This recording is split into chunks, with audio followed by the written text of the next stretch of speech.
Bonjour, j'espère que vous allez bien. Bienvenue dans cette série de vidéos qui nous parle de ce que c'est d'être un disciple de Jésus-Christ. Nous revenons à la racine des définitions que Jésus a données sur ce que sont ses disciples. Et il a dit, Luc 14, 33, « Ainsi donc, quiconque d'entre vous ne renonce pas à tout ce qu'il possède ne peut être mon disciple. » C'est peut-être la phrase que Jésus a dit que nous avons le plus de mal à accepter. Mais je veux vous encourager et je veux vous montrer ce que ça veut dire et ce que ça ne veut pas dire. Alors, d'abord, le Christ est super clair que si nous voulons le suivre, nous devons être prêts à faire une croix sur notre argent, nos revenus, notre patrimoine, nos possessions, tout. Les disciples l'avaient bien compris, c'était évident et c'était sous-entendu que s'ils suivaient Jésus, quand Jésus leur a dit « suis-moi », ça voulait dire qu'ils quittaient leur situation, leur profession, leur source de revenus, leur filet, leur barque, leur maison, leur femme, leur famille, ils laissaient tout. Et c'était aussi sous-entendu que s'ils étaient avec Jésus 24 heures sur 24, ils partageraient avec lui ses conditions de vie, ses nuits à la belle étoile, mais aussi ses invitations chez les gens, ses repas. Et ils savaient bien aussi que le Christ les avait appelés à tout quitter et à faire une croix sur tout ce qu'ils possédaient. Et ils savaient aussi que le Christ qu'ils suivaient était celui qui avait rempli les filets de pierres de poisson, parce que Pierre avait obéi à ses ordres, à un tel point que les filets de pierre étaient tellement pleins que Pierre s'est mis à genoux devant le Christ et a confessé sa seigneurie en disant « Seigneur, je suis perdu, retire-toi de moi, parce que toi, tu es le Seigneur, moi je ne suis rien, je suis un homme pécheur. » Il a confessé et reconnaissant que Christ était Seigneur. Mais tu vois, ce détail de l'appel de Jésus dans la vie de Pierre ne sont pas innocents parce que ce sont deux choses étroitement liées. C'est parce qu'il est le Seigneur qu'il a rempli le filet de Pierre, parce que Pierre a fait ce qu'il a dit, et c'est parce qu'il est Seigneur qu'il remplira ton filet si tu fais à la lettre ce que Jésus a dit. Et c'est aussi parce qu'il est Seigneur qu'il a décidé de te faire une promesse inconditionnelle de toujours pourvoir à tes besoins. Parce que son alliance avec toi est une alliance inconditionnelle et il a donné son Fils. Et donc, comment Dieu, qui a donné son Fils pour toi, ne te donnera-t-il pas tout ce dont tu as besoin? Alors, en étant Seigneur, il est aussi Jéhovah Jireh. Il est le Seigneur qui pourvoit et il dit que votre conduite ne soit pas inspirée par l'amour de l'argent. Contentez-vous de ce que vous avez, car lui-même a dit « Je ne t'abandonnerai pas, je ne te délaisserai pas ». Et tu vois, parce qu'il est Seigneur, il passe une alliance avec toi, il dit « Je ne t'abandonnerai pas, je ne te délaisserai pas ». Et c'est une promesse financière, une promesse matérielle. Dieu te dit que tu auras toujours ce qu'il faut, toujours ce dont tu as besoin.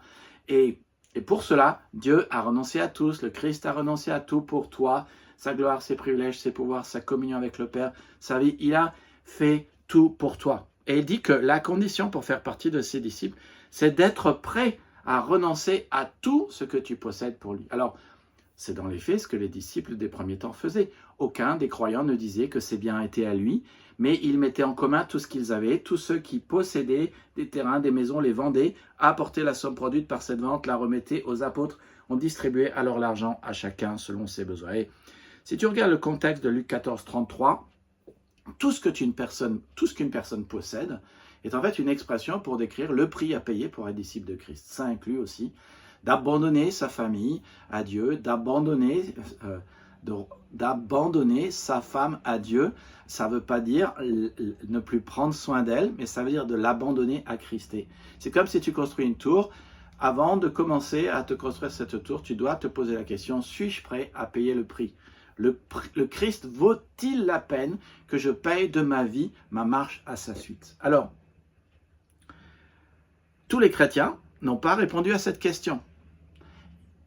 Ils veulent bien de Jésus dans leur vie, mais ils n'ont pas forcément accepté que Jésus soit tout pour leur vie. Ils ne savent pas,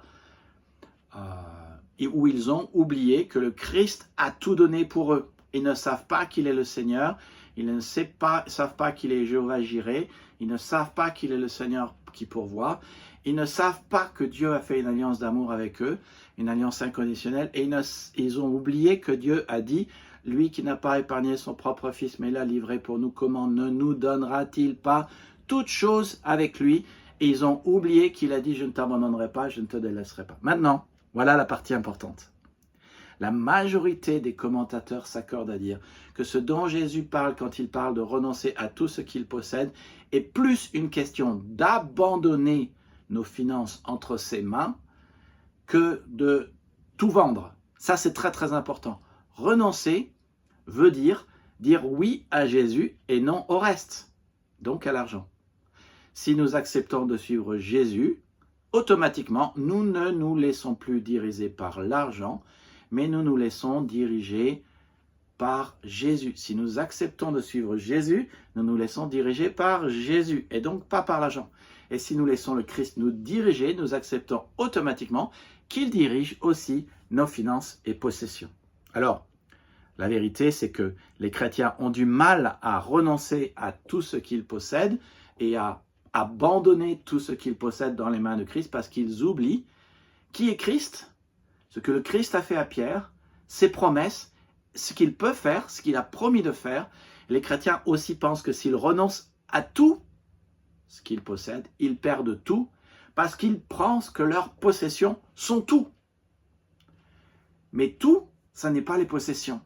Tout, c'est le Christ, tout, c'est Dieu, le donateur qui a donné les dons, le salut, l'avenir que nous avons avec lui, la plénitude que nous avons en Jésus. Alors, notez cette autre phrase que Jésus a dit dans Matthieu 16, 24. Les chrétiens pensent que s'ils renoncent à tout, ils perdent tout parce qu'ils oublient que aussi Jésus a dit, Matthieu 16, 24, 25, si quelqu'un veut venir après moi, qu'il renonce à lui-même, qu'il se charge de sa croix et qu'il me suive. Voilà ce que Jésus dit. Car celui qui voudra sauver sa vie la perdra. Celui qui la perdra à cause de moi la trouvera. Tu vois, le Christ a remplacé la notion de renoncer à ses possessions, à renoncer à lui-même. Et en fait, tout ce que le Christ dit que nous devrions faire avec notre argent s'applique aussi à notre vie. En fait, je vais vous dire un secret. La manière dont vous gérez votre vie et la manière dont vous gérez votre argent, ça se confond. C'est la même chose. Tout ce qui s'applique à la vie s'applique à l'argent et tout ce qui s'applique à l'argent s'applique à la vie. Les deux mots sont interchangeables. Et pourquoi ça a son importance? Parce que si tu abandonnes ton argent dans les mains de Jésus-Christ et que tu penses que tu perdras tout, en fait tu te trompes. Parce que Jésus dit que si tu veux sauver ta vie, tu la perdras. Celui qui la perdra à cause de lui la retrouvera et cela s'applique également à l'argent. Ça veut dire que quand tu abandonnes ton argent dans les mains du Seigneur, Dieu te redonne beaucoup plus et pourvoit à tes besoins. D'ailleurs, il l'a dit lui-même dans Matthieu 19, 26. Il dit, quiconque aura quitté à cause de mon nom, ses frères, ses sœurs, son père, sa mère, sa femme, ses enfants, ou ses terres et ses maisons, recevra le centuple et héritera la vie éternelle. Alors, Jésus n'a pas dit quand est-ce qu'on le recevra, mais par contre, il nous a fait la promesse qu'il pourvoira toujours à nos besoins si nous faisons ce qu'il dit. Et il nous fait la promesse qu'il est Jéhovah Jireh, il pourvoira toujours à nos besoins. Alors, Jésus a bien dit, quiconque aura quitté à cause de mon nom ses terres, ses maisons, recevra le centuple et héritera la vie éternelle. Et là, il nous donne la raison pour laquelle la majorité des chrétiens sont pauvres. Parce qu'ils pensent que l'argent est tout, ils le retiennent à eux, ils laissent l'argent diriger leur vie, et ils n'ont pas tout abandonné dans les mains de Jésus, ils ont oublié le Christ et ses promesses, ils n'abandonnent pas leur finesse au Christ et à sa seigneurie, et donc ils n'ont pas ce qu'il faut. La bonne nouvelle, c'est que ceux qui abandonnent leur possession au Christ, à sa seigneurie, et donc à ses principes et à sa direction, s'ils renoncent à ce que ce soit leur argent qui les dirige, et acceptent que c'est le Christ qui va diriger leurs finances, la bonne nouvelle, c'est que s'ils renoncent à ce qu'ils possèdent, Dieu va le multiplier. Alors, je veux t'encourager. C'est ce que la parole des talents nous dit. Si nous utilisons ce que Jésus nous a confié et que nous respectons sa volonté, ça multiplie. À l'inverse, si nous ne l'utilisons pas selon sa volonté, ça disparaît. Alors Luc 14, 33 ne parle pas vraiment donc de donner tout notre argent à l'Église ou à Dieu, mais de l'abandonner à ses mains et à sa direction. Alors, donc, si vous voulez en savoir plus, comment abandonner vos finances dans les mains du Seigneur Jésus-Christ, eh bien, rendez-vous dans la prochaine vidéo. Abonnez-vous, likez, et que Dieu vous bénisse et vous donne de pouvoir voir vos finances être multipliées.